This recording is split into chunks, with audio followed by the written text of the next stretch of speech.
Ką, ne vieną? Ne, nu panašiai tik lietuviška. Buvo kam nors toks atvejais, pabundi ryte ir kažkas protą, atsiprašant, lietuviškai pisa. Tai va. Nu, daina bliuzas vadinasi.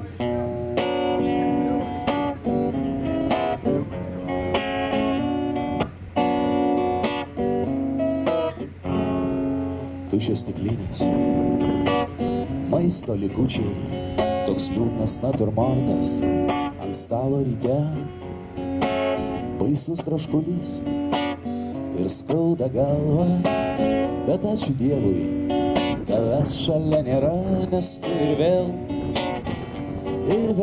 užpisai mane, vėl užpisai mane.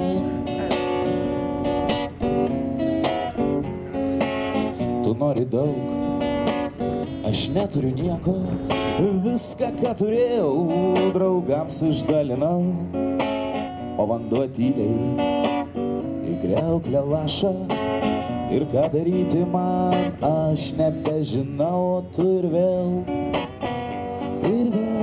užpisai mane, vėl užpisai mane. Vėl užpisai mane, vėl užpisai mane. Labai gražiai, va, keiksmažodis skamba. Aš už jį mokykloje kuolą gavau. Ir gavau ne už šitą žodį, o pasakiau atsiknis, kol mokytojai išgirdo kitaip. Parašė man kuolą, aš paskui įrodžiau, kad aš ir